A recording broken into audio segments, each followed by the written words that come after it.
ओम गुरु कृष्णार्पणमस्तु। ओम नमो ब्राह्मण्य देवाय गो ब्राह्मण्य हिताय च जगद्हिताय कृष्णाय गोविंदाय नमो नमः।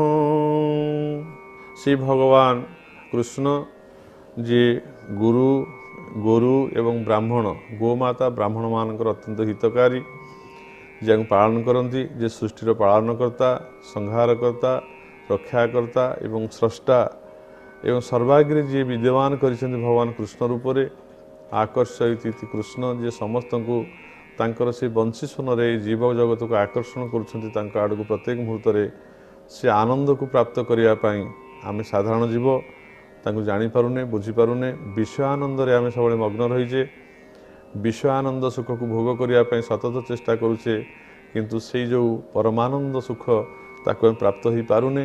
से सुख तृष्णार विराम नाही, ये तृष्णा लगी रही। जो दिन आम से भगवान थे प्राप्त हवा आ जो भूमानंद को प्राप्त हो, भूमि व सुखम, ये जो भूमा रूपक जो सूक्ष्म सुख जहाँ व्याप्त जहाँ हूँ अनंत सुख, से भंडारू जो थे प्राप्त हवा आम मन कौन तृष्णा रहा दुख रहा। से भगवान जो देखिले जे युद्ध क्षेत्र में अर्जुन को विषादग्रस्त, से जापारूना कौटा ठीक कौटा भूल, कौन करवा उचित कौन न करवा उचित, मु युद्ध करी कि युद्ध करी से भाव में अर्जुन को मोह हो विषाद हो।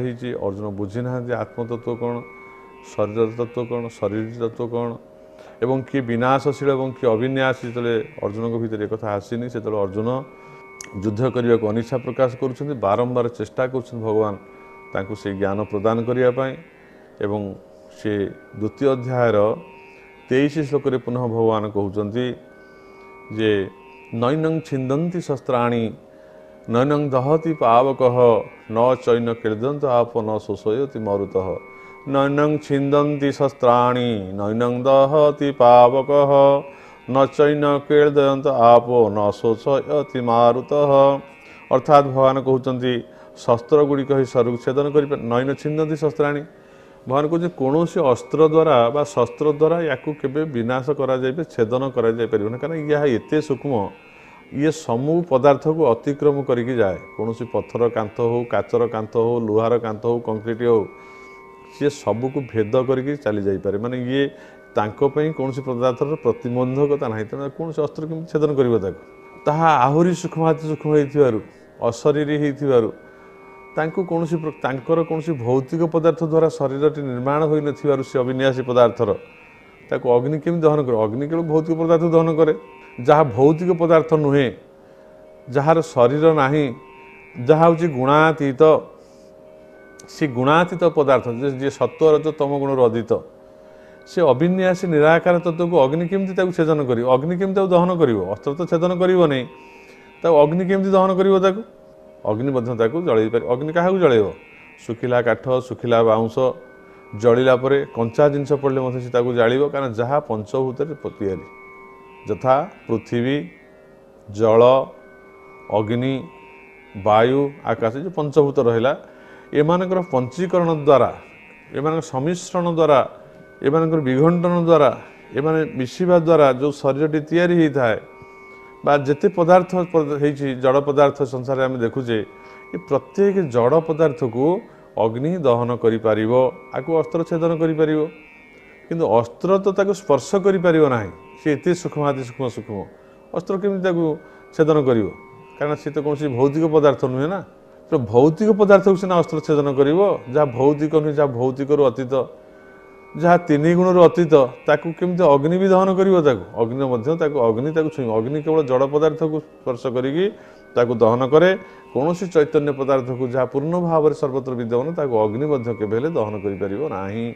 एवं नैनं छिंदन्ति शस्त्राणि नैनं दहति पावक न चैन केदलंत आपो। आप कहले आपको कौन प्रकार जल सिक्त कर। जल ये जड़ पार्थिव पदार्थ, जड़ पदार्थ, ये जो पंचभूत भौतिक पदार्थ को आपको जल किसी मात्रा सिक्त कर, उदा कर, किंतु कौन चैतन्य पदार्थ को जल जल ठारू सी एत सूक्ष्म सूक्ष्म जल ना स्पर्श कर ना भसई नहीं पार ना जल स्पर्श कर जल स्पर्श कर ना जल को मध्य से भेद कर पारती कि सी जल को स्पर्श कर जो आत्म तत्व बा अविनाशी तत्व बा शरीर मध्य शरीर तत्व भगवान कहते जे नैनं छिन्दन्ति शस्त्राणि आपको कौन अस्त्र छेदन करना नैनं दहति पावक पावक कहले आपको कौन अग्नि के भेले जलई पारनी पोड़ी दे पारना बा आपको न चयन क्लेदंत आप आपको कौन प्रकार आप कहले जलसिक्त करना न शोषयति मारुति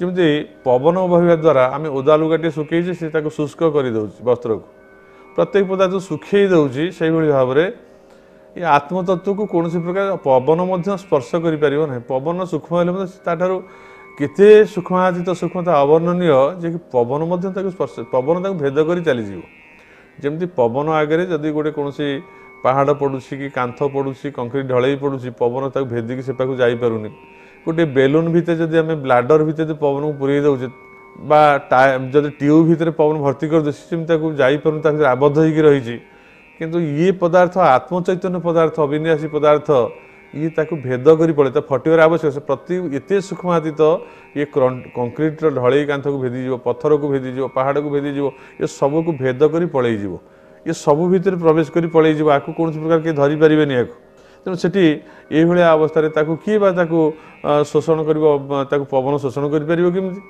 अग्नि केमी दहन कर अस्त्र केमी छेदन कर आम आज अस्त्र अनेक गुड़े वृक्ष को काटी दौचे मनुष्य को काटी दौचे प्राणी मान को बध करुचे ये हूँ सब जड़ शरीर जड़ पदार्थ आपको सब समस्त स्पर्श करी स्थूल स्थूल जिनिस आपको नष्ट कर दी पार नहीं आप अग्नि पोड़ी दे पारे और सुखुआ कर सुखे दे पारे समस्त प्रकार सुखे दे पारे आप किंतु कौन प्रकार से जो आत्मचैतन्य रही ताकू केही भी स्पर्श करें ना कहीं प्रतिबंधक सृष्टि करें ना प्रत्येक पदार्थ को से भेद करके चली जापर सी हूँ अविनाशी तत्व से अविनाशी तत्व हो कौन प्रकार अस्त्र द्वारा नैनं छिन्दन्ति शस्त्राणि नैनं दहति पावक अग्नि ताकू जाई पार ना एवं न क्लेदन्ति आप ताकू कौन प्रकार जलसिक्त कर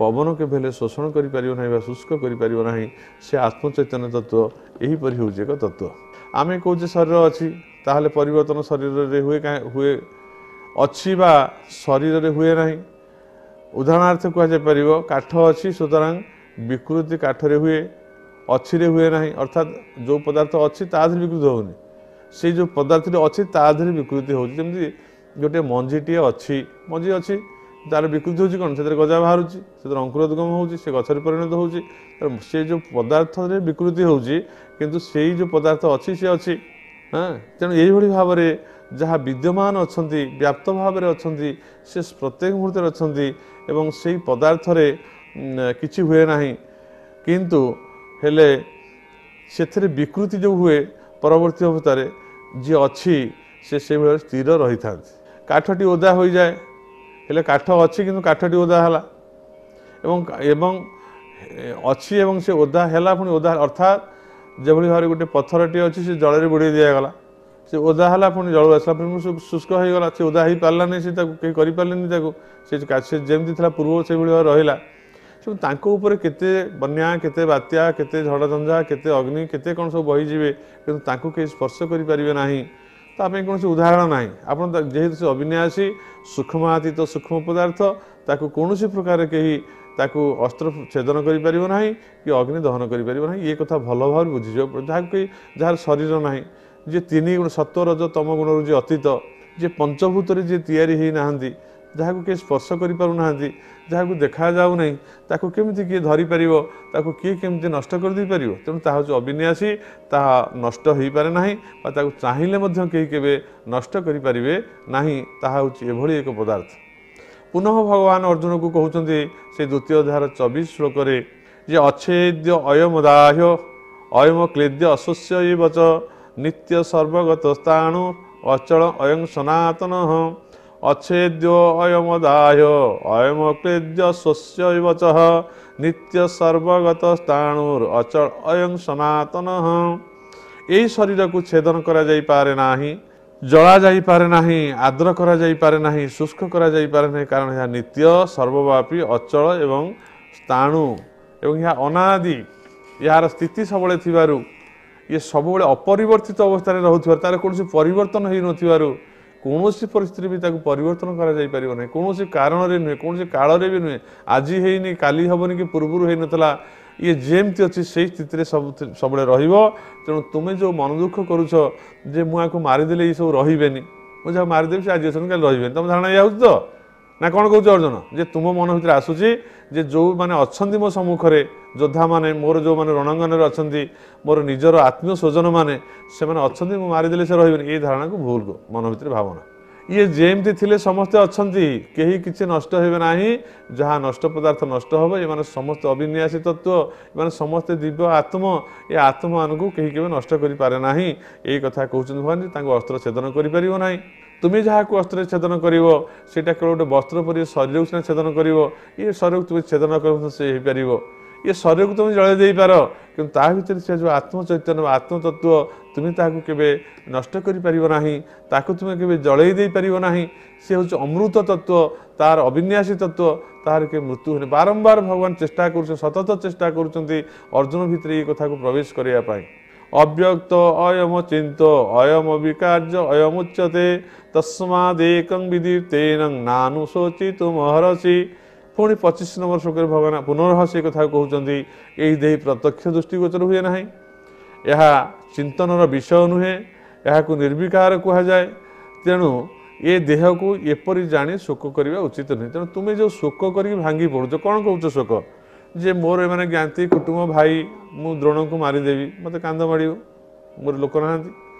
ମୁଁ ଯାହା ସାଙ୍ଗେ ପିଲାଦିନେ ଖେଳୁଛି ସାଙ୍ଗମାନେ ଯିଏ ଦୁର୍ଯ୍ୟୋଧନ ସପକ୍ଷରେ ଅଛନ୍ତି, ଅଶ୍ୱତ୍ଥାମା ଆଦି, ଏବଂ ମୁଁ କର୍ଣ୍ଣ ବି ହୁଅନ୍ତୁ ନା କାହିଁକି, ସେ ଦୁର୍ଯ୍ୟୋଧନ ମାନେ ହୁଅନ୍ତୁ ନା କାହିଁକି, ତାଙ୍କ ସହଭାଗୀ ହୁଅନ୍ତୁ, ଏମାନେ ସମସ୍ତେ ଆଙ୍କୁ ମୁଁ ମାରିବି କାହିଁକି? ତୁମେ ଯେଉଁ ଶୋକ କରୁଛ ମାରିବା ପାଇଁ, କିନ୍ତୁ ପ୍ରକୃତରେ ତୁମେ ମାରୁନା ତାଙ୍କୁ। ଯେମିତି ପୂର୍ବରୁ ଥିଲେ, ଆଜି ବି ଅଛନ୍ତି, ଭବିଷ୍ୟତରେ ରହିଥିବେ। ଆଉ ତୁମେ ଯେଉଁ ଶରୀରକୁ ଚାହୁଁଛ ନଷ୍ଟ କରିଦେବା ପାଇଁ ଅସ୍ତ୍ରଶସ୍ତ୍ର ଦ୍ୱାରା, ତୁମେ ନଷ୍ଟ କଲେ ସେ ନଷ୍ଟ ହେଇଯିବେ। ତେଣୁ ଯିଏ ନଷ୍ଟ ହେଇଛନ୍ତି, ଯିଏ ମୃତ୍ୟୁବତ ଅଛନ୍ତି, ତୁମେ ତାଙ୍କୁ ମାରିବାକୁ ଚେଷ୍ଟା କର ବା ଏ ଯୁଦ୍ଧ କରିବା ପାଇଁ ତୁମେ ଯେଉଁ ଭାବୁଛ, ମନ ଭିତରେ ଆଶଙ୍କା କରୁଛ ମୋହଗ୍ରସ୍ତ ହୋଇକି, ଏ ମୋହ ଗୁଡ଼ିକ ସବୁ ଦୂର କରିଦିଅ। କାରଣ ତୁମେ ଯାହାକୁ ଦେଖୁଛ ସ୍ୱଚ୍ଛ କରି ପ୍ରତ୍ୟକ୍ଷ ଭାବରେ, ଇଏ ହେଉଛି ସବୁ ଜଡ଼ ଶରୀର। ଶରୀର ଭିତରେ ଯେଉଁ ଚେତନ ସତ୍ତା ଅଛି, ଆତ୍ମଚୈତନ୍ୟ ସତ୍ତା, ଯାହା ପାଇଁ ଆଖି ଦେଖିପାରୁଛି, ଯାହା ପାଇଁ କାନ ଶୁଣିପାରୁଛି, ଯାହାଦ୍ୱାରା ପ୍ରତ୍ୟେକ ମୁହୂର୍ତ୍ତରେ ତୁମେ ଗୋଟିଏ ନିଶ୍ୱାସ ଛାଡ଼ୁଛ, ଗୋଟିଏ ନିଶ୍ୱାସକୁ ଗ୍ରହଣ କରୁଛ, ଏବଂ ଯାହାଦ୍ୱାରା ତୁମେ ରସନା ଦ୍ୱାରା ସମସ୍ତ ସ୍ୱାଦକୁ ଗ୍ରହଣ କରୁଛ, ଆଘ୍ରାଣ କରୁଛ, ଏବଂ ଏ ଶରୀର ଚର୍ମ ଦ୍ୱାରା ସ୍ପର୍ଶ କରି ଯେଉଁ ଶୀତ ଉଷ୍ଣ ଆଦି ସମସ୍ତ ସୁଖ ଦୁଃଖକୁ ତୁମେ ତାକୁ ଅନୁଭବ କରୁଛ। ଇଏ ସମସ୍ତ କଥା ଯାହା କରୁଛ, ଏସବୁ ଶରୀରର ଧର୍ମ ବା ଇନ୍ଦ୍ରିୟମାନଙ୍କର ଧର୍ମ, ଏବଂ ଏଥିରେ ତୃଷ୍ଣା ଅଛି, ଏଥିରେ ବିତୃଷ୍ଣା ଅଛି, ଏଥିରେ ଜନ୍ମ ଅଛି ଏବଂ ଏଥିରେ ମୃତ୍ୟୁ ଅଛି। ଯେଉଁଥିରେ ସୃଷ୍ଟି ହେବାର ସମ୍ଭାବନା ଅଛି ସେଥିରେ ବିନାଶ ହେବ, ଯେଉଁଥିରେ ଜନ୍ମ ହେବାର ସମ୍ଭାବନା ଅଛି ତାର ମୃତ୍ୟୁ ହେବ। ତେଣୁ କିଛି ସମୟ ପାଇଁ ଏମାନେ ଆସନ୍ତି, କିଛି ସମୟ ପରେ ଚାଲିଯାଆନ୍ତି। ତେଣୁ ସେଥିପାଇଁ କୌଣସି ଶୋକ କରିବାର ଆବଶ୍ୟକ ନାହିଁ ବୋଲି ଭଗବାନ କହୁଛନ୍ତି। ତୁମେ ଏ କଥା ଜାଣିପାରିଲେ, ତେଣୁ ଏଥିପାଇଁ ଶୋକ କର ନାହିଁ। ପୁନଃ 26 ଶ୍ଲୋକରେ କହୁଛନ୍ତି, ଅଥ ଚୈନଂ ନିତ୍ୟ ଜାତଂ ନିତ୍ୟଂ ବା ମନ୍ୟସେ ମୃତଂ ତଥାପି ତଂ ମହାବାହୁ ନୈବଂ ଶୋଚିତୁ ମହର୍ଷି। ହେ ମହାବାହୁ, ଯଦି ତୁମେ ଏହି ଦେହକୁ ନିତ୍ୟ ଜନ୍ମଶୀଳ କିମ୍ବା ନିତ୍ୟ ମରଣଶୀଳ ମାନୁଥାଅ, ତଥାପି ତୁମେ ଏପରି ଶୋକ କରିବା ଉଚିତ ନୁହେଁ। ହେ ପ୍ରଭୁ, ସେ ପ୍ରଭୁ କହୁଛନ୍ତି ଭଗବାନ ଯେ ଅର୍ଜୁନ, ଯେ ମହାବାହୁ କହିବାର କାରଣ ହେଲା ସେ ଅର୍ଜୁନକୁ ସେଠି ମାନେ ଦେଖେଇ ଦେଉଛନ୍ତି ଯେ ତୁମେ ହେଉଛ ଜଣେ ଶ୍ରେଷ୍ଠ ଯୋଦ୍ଧା, ତୁମ ବାହୁରେ ଅସୀମ ଶକ୍ତି ଅଛି, ତୁମେ ଗାଣ୍ଡୀବ ଧାରଣ କଲେ ସମସ୍ତଙ୍କୁ ପରାସ୍ତ କରିପାରିବ। ତେଣୁ ମହାବାହୁ ବୋଲି ତାଙ୍କୁ କହୁଛନ୍ତି। ମହାବାହୁ ତ ଆହ୍ୱାନ ଦେଉଛନ୍ତି ତାଙ୍କୁ, ତାଙ୍କର ବୀରତ୍ୱ ବିଷୟରେ ଭଗବାନ ତାଙ୍କୁ ଜଣାଇ ଦେଉଛନ୍ତି। ଯଦି ତୁମେ ଏହି ଦେହକୁ ନିତ୍ୟ ଜନ୍ମଶୀଳ କିମ୍ବା ନିତ୍ୟ ମରଣଶୀଳ ମାନୁଥାଏ, ତଥାପି ତୁମେ ଏପରି ଶୋକ କରିବା ଉଚିତ ନୁହେଁ। ତୁମେ କାହିଁ ଯଦି ଭାବୁଛ ଯେ ଦେହଟା ହେଉଛି ମରଣଶୀଳ, ତେଣୁ ସେ ତୁମେ ଶୋକ କଲେ କେତେ ନ କଲେ କେତେ ମରିଯିବ, ତେଣୁ ଶୋକ କରି ନାହିଁ। ଆଉ ଯଦି ଭାବୁଛ ଏଇଟା ନିତ୍ୟ ଅଛି, ଆଉ ନିତ୍ୟ ତ ଅଛି, ତା ପାଇଁ ଶୋକ କାହିଁ କରିବ? ତେଣୁ ପଣ୍ଡିତ ଜନମାନେ ଅନିତ୍ୟ ପଦାର୍ଥ ପ୍ରତି ଶୋକ କରନ୍ତି ନାହିଁ ବା ନିତ୍ୟ ପଦାର୍ଥକୁ ଶୋକ କରନ୍ତି ନାହିଁ। କାହିଁକି ଅନିତ୍ୟ ଶୋକ କରିବେନି? ନା ପଣ୍ଡିତମାନେ ଭଲ ଭାବେ ବୁଝିଛନ୍ତି, ଯାହା ଅନିତ୍ୟ, ଫୁଲଟାଏ ଫୁଟିଛି, କିଛି ସମୟ ପରେ ସେ ବୃନ୍ତଚ୍ୟୁତ ହୋଇ ମଉଳିଯିବ। ମୁଁ ସବୁଦିନ ଦେଖୁଛି ଏଇ କଥା, ଆଜି ଫେର ସେ ଫୁଲ ମଉଳିଲେ ଦୁଃଖ କାହିଁ କରିବି? ଯଦି ସବୁ ଗଛର ଫୁଲ ଝଡ଼ିବନି, ସବୁବେଳେ ରହିଲେ, ଗୋଟିଏ କାହିଁ ଝଡ଼ି ପଡ଼ିଲା ଦୁଃଖ ହେବ, କାହିଁକି ସବୁ ଅଛନ୍ତି ଝଡ଼ି ପଡ଼ିଲା? ଆରେ ମୋର ପିତାମାତା ନାହାନ୍ତି, ଅଜା ନାହାନ୍ତି, ମୁଁ ଅଛି, ମୁଁ କାଲି ରହିବିନି। କେତେ ଯୋଦ୍ଧା କେତେ ସୁରବୀର ଦେଶରୁ ଆସିଛନ୍ତି, ଫେରି ଚାଲି ଯାଇଛନ୍ତି। କେତେ ଗଛ ହେଇଛି, କେତେ ଫେରେ ଗଛ ଉପୁଡ଼ି ପଡ଼ିଛି, ଗଛ ମରିଯାଇଛି, ପୁଣି ନୂତନ ଗଛର ସୃଷ୍ଟି ହେଇଛି। କେତେ ପାହାଡ଼ ପର୍ବତ ନଦୀ ନାଳ ପୋତି ହେଇଯାଇଛି, ନୂଆ ସୃଷ୍ଟି ହେଇଛି। ଏ ଦିନ ପରେ ରାତି, ରାତି ପରେ ସବୁ ତ ପରିବର୍ତ୍ତନ ହେଇ ଚାଲିଛି। ଯେଉଁ ପଣ୍ଡିତମାନେ ଏ କଥା ଜାଣିଛନ୍ତି, ସେଥିପାଇଁ ସେ ଆଜି ରାତି ହେଇଛି କାହିଁକି ବୋଲି ଦୁଃଖ କରନ୍ତି ନା, କାଲି ଦିନ କାହିଁକି ହେଲା ବୋଲି ସୁଖ ଅନୁଭବ କରନ୍ତି। ସେ ଜାଣିଛନ୍ତି ରାତି ପାଇଯିବ, ଫେରେ ଦିନ ଆସିବ, ଏବଂ ଦିନ ଚାଲିଯିବ, ପୁଣି ରାତି ଆସିବ। ଏଥିପାଇଁ ଦୁଃଖ କରିବାର କ'ଣ ଅଛି? ସେମିତି ସେ ଦେଖୁଛନ୍ତି ମୋରି ପୂର୍ବରୁ ମୋର ସମସ୍ତେ ପ୍ରିୟଜନମାନେ ମରିଯାଇଛନ୍ତି, ଶରୀର ଜୀବନ ଧାରଣ କରୁଛି, ଶରୀର ଆଉ ନାହିଁ, ମୋର ଶରୀର ବି ରହିବନି। ତେଣୁ ଶରୀର ପାଇଁ ଶରୀରର ମୃତ୍ୟୁରେ କାହିଁ ଦୁଃଖ କରିବା ନା ଜନ୍ମରେ କାହିଁ ଖୁସି ହେବା? ପଣ୍ଡିତମାନେ ଏଥିରେ କିଛି ହୁଅନ୍ତିନି। କିନ୍ତୁ ତମେ ଏସବୁ ତତ୍ତ୍ୱ କଥା କିଛି ବୁଝିନଥିବାରୁ ତମେ ଏଥିପାଇଁ ମନରେ ଯେଉଁ ଶୋକ କରୁଛ, ଇଏ ଶୋକ ହେଉଛି ଏକ ଅବାନ୍ତର, ଆକୁ ତମେ ତ୍ୟାଗ କର। ଅଥ ଚୈନଂ ନିତ୍ୟ ଜାତଂ ନିତ୍ୟ ବା ମନସ୍ୟ ମୃତଂ ତଥାପି ତଂ ମହାବାହୁ ନୈବଂ ଶୋଚିତୁ ମହର୍ଷି। ହେ ମହାବାହୁ, ଯଦି ତୁମେ ଏହି ଦେହକୁ ନିତ୍ୟ ଜନ୍ମଶୀଳ କିମ୍ବା ନିତ୍ୟ ମରଣଶୀଳ ମାନୁଥା, ତଥାପି ତୁମେ ଏପରି ଶୋକ କରିବା ଉଚିତ ନୁହେଁ।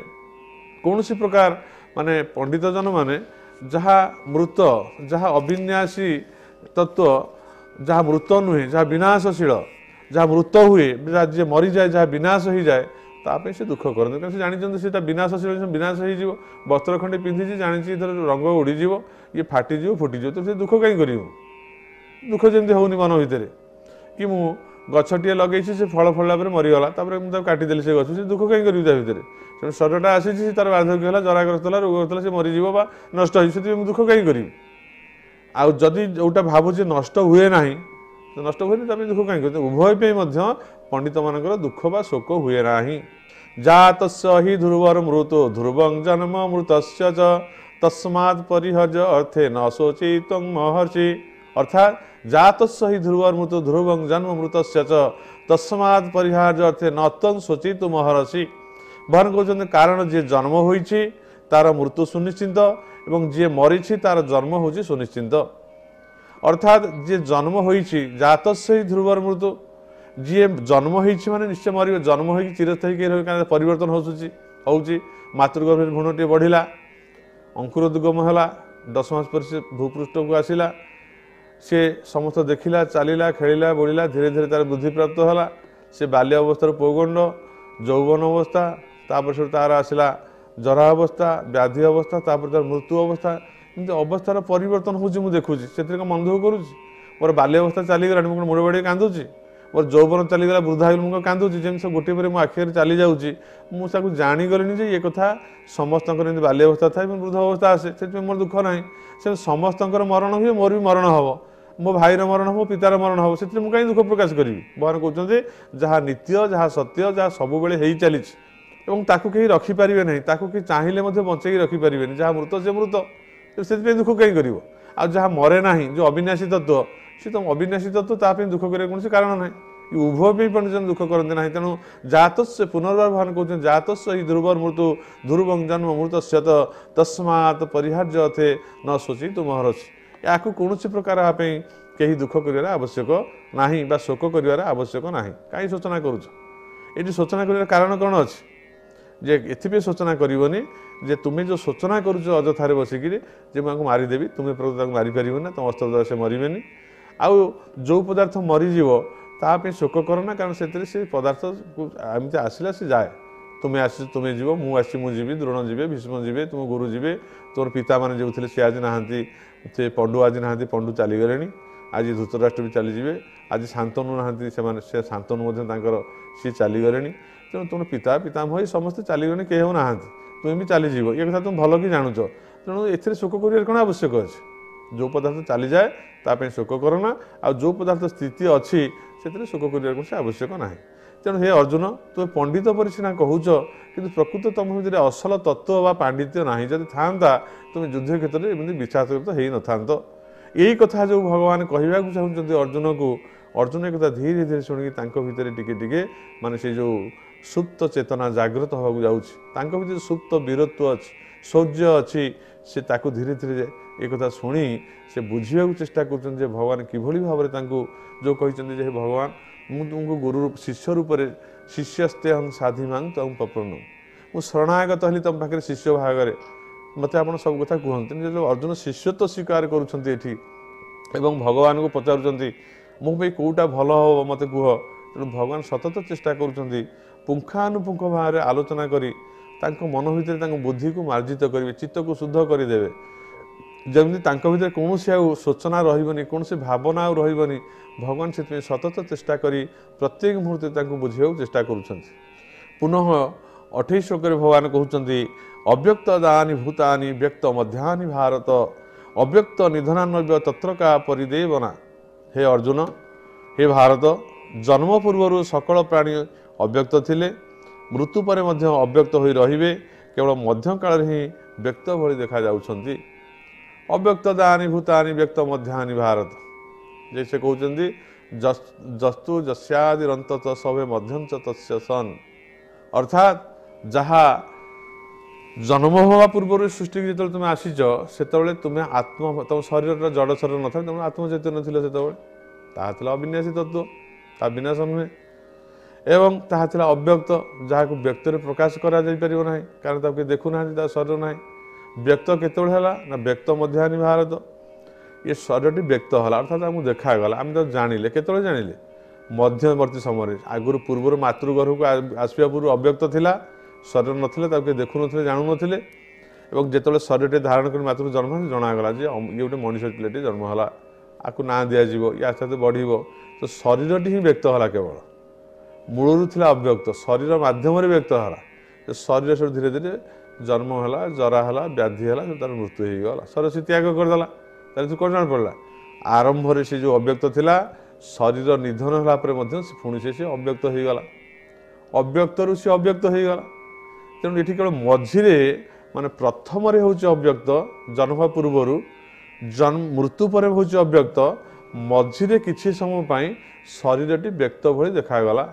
ତେଣୁ ସିଏ ପ୍ରକୃତ ବ୍ୟକ୍ତ ନୁହେଁ। ଏଥିରୁ ଜଣାପଡ଼ିଲା ଯେ ମୂଳରେ ଯିଏ ଅବ୍ୟକ୍ତ, ଶେଷରେ ଯିଏ ଅବ୍ୟକ୍ତ, ମଧ୍ୟରେ ମଧ୍ୟ ସେ ଅବ୍ୟକ୍ତ ପଦାର୍ଥ ଶରୀର ଧରି ବ୍ୟକ୍ତ ପରି ଦେଖାଯାଉଛନ୍ତି। ତେଣୁ ମୁଁ ଥିଲି ପୂର୍ବରୁ, ଏ ଶରୀର ଭିତରେ ବର୍ତ୍ତମାନ ଅଛି ଏବଂ ଏ ଶରୀର ନିଧନରେ ମଧ୍ୟ ମୁଁ ଥିବି। ଏଇ ତତ୍ତ୍ୱକୁ ବୁଝେଇ ଆତ୍ମତତ୍ତ୍ୱ ହେଉଛି ଅବିନାଶୀ ତତ୍ତ୍ୱ, ଆକୁ କେହି ମାରିପାରିବେ ନାହିଁ, ଏଇ କଥା ଭଗବାନ କହି ଅର୍ଜୁନକୁ ବୋଧ ଦେଉଛନ୍ତି। ଆଜି ଭଗବଦ୍ ଗୀତାରେ 28 ଶ୍ଲୋକରେ ଆମେ ବିଶ୍ରାମ ନେବା। ଆଜି ପାଇଁ ଆମର ସମୟ ହେଇଯାଇଛି। ଆସନ୍ତାକାଲି ପୁଣି ପ୍ରାତଃ ସମୟରେ ଆମେ ଭଗବଦ୍ ଗୀତା, ଯାହା ଭଗବାନଙ୍କର ମୁଖ ନିଃସୃତ ବାଣୀ, ଯାହା ହେଉଛି ଅମୃତ ତୁଲ୍ୟ, ଯାହାକୁ ଶୁଣିଲେ ଜନ୍ମ ଜନ୍ମାନ୍ତର ପାପ ଖଣ୍ଡନ ହୋଇଯାଏ ଏବଂ ମନୁଷ୍ୟର ଆତ୍ମଚୈତନ୍ୟ ଜାଗ୍ରତ ହୁଏ, ମନୁଷ୍ୟର ସ୍ୱରୂପକୁ ସେ ଜାଣିପାରେ ଏବଂ ସମସ୍ତ ଶୋକରୁ ଅତିକ୍ରମ କରି ଆନନ୍ଦ ଧାମରେ ପ୍ରବେଶ କରେ ଏବଂ ସେ ଜନ୍ମର ଯେଉଁ ଜନ୍ମ ମୃତ୍ୟୁର ଯେଉଁ ଚକ୍ର ଅଛି ଦୁଃଖ, ସେ ତାକୁ ଆତ୍ୟନ୍ତିକ ଦୁଃଖରୁ ସେ ମୁକ୍ତ ହୋଇଯାଏ। ତେଣୁ ଆପଣମାନେ ସମସ୍ତଙ୍କର ସେଇ କଥା ନିଶ୍ଚିନ୍ତ ହେବ, ଯେଉଁମାନେ ଆକୁ ଆନ୍ତରିକ ସହକାରେ ଭଲ ଭାବରେ ଆକୁ ଶୁଣୁଛନ୍ତି ଏବଂ ସେମାନେ ସମସ୍ତଙ୍କର ହିଁ ଭଗବାନ କୃଷ୍ଣଙ୍କର ବା ବାସୁଦେବଙ୍କର କୃପା ପ୍ରାପ୍ତ ହେବେ, ଏଥିରେ ସନ୍ଦେହ କରିବା କାରଣ ନାହିଁ। ତେବେ ଆଜି ଆମେ ସମସ୍ତଙ୍କର ମଙ୍ଗଳ କାମନା କରି ଏଇଠି ବିଶ୍ରାମ ନେଉଛୁ ଏବଂ ଭଗବାନଙ୍କୁ ଅନନ୍ତ କୋଟି ପ୍ରଣାମ ଜ୍ଞାପନ କରୁଛୁ। ସର୍ବେ ଭବନ୍ତୁ ସୁଖିନଃ, ସର୍ବେ ସନ୍ତୁ ନିରାମୟା, ସର୍ବେ ଭଦ୍ରାଣୀ ପଶ୍ୟନ୍ତୁ, ମା କଶ୍ଚିତ୍ ଦୁଃଖ ଭାଗ ଭବେତ୍। ଓମ୍ ଶାନ୍ତି, ଓମ୍ ଶାନ୍ତି, ଓମ୍ ଶାନ୍ତି।